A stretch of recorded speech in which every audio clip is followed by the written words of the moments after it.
അസമിൽ മഹിളാ ഉദ്യമിത അഭിയാനിലൂടെ 53,000 സ്ത്രീകൾക്ക് ധനസഹായം ഉറപ്പാക്കി BJP സർക്കാർ. സംസ്ഥാനത്ത് വനിതാ സംരംഭകത്വം ശക്തിപ്പെടുത്തുമെന്നും മുഖ്യമന്ത്രി ഹിമന്ത ബിശ്വ ശർമ്മ വ്യക്തമാക്കി. സ്ത്രീ സംരക്ഷണം ഉറപ്പാക്കുന്നതിന് BJP സർക്കാർ വലിയ പ്രാധാന്യം നൽകിയിട്ടുണ്ടെന്നും അദ്ദേഹം വ്യക്തമാക്കി. മഹിളാ ഉദ്യമിത അഭിയാൻ വഴിയാണ് അസമിൽ സ്ത്രീകൾക്ക് അവരുടെ അക്കൗണ്ടിലേക്ക് നേരിട്ട് സർക്കാർ ധനസഹായം എത്തിക്കുന്നത്. സംസ്ഥാനത്തെ 53,000 സ്ത്രീകൾക്ക് 10,000 രൂപ വീതം നൽകുന്നതായി അസം മുഖ്യമന്ത്രി ഹിമന്ത ബിശ്വ ശർമ്മ വ്യക്തമാക്കി. കഴിഞ്ഞ ഒരാഴ്ചയായി വിവിധ മേഖലകളായി തിരിച്ച് ധനസഹായ വിതരണം നടക്കുകയാണ്.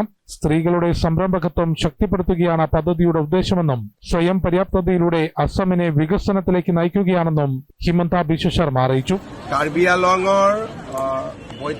আমৰি বিধানসভা সমষ্টিত আজি প্ৰায় 15,000 মহিলাই উদ্যমিতা অভিযানৰ পুঁজি লাভ কৰিলে।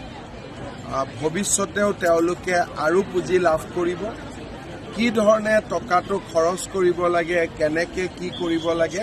നിയമസഭാ തെരഞ്ഞെടുപ്പ് നടക്കാനിരിക്കെ സ്ത്രീകളുടെയും യുവാക്കളുടെയും ഉന്നമനം ലക്ഷ്യം വെച്ചുള്ള പദ്ധതികൾ കൂടുതൽ ഗുണം ചെയ്യുമെന്നാണ് BJPയുടെ വിലയിരുത്തൽ. കേന്ദ്ര സംസ്ഥാന സർക്കാരുകൾ നടപ്പാക്കിയിട്ടുള്ള വികസന പദ്ധതികൾ മുൻനിർത്തി തെരഞ്ഞെടുപ്പ് പ്രചാരണ പരിപാടികൾ NDA ഇതിനോടകം ആരംഭിച്ചിട്ടുണ്ട്. ജനം, ഡൽഹി.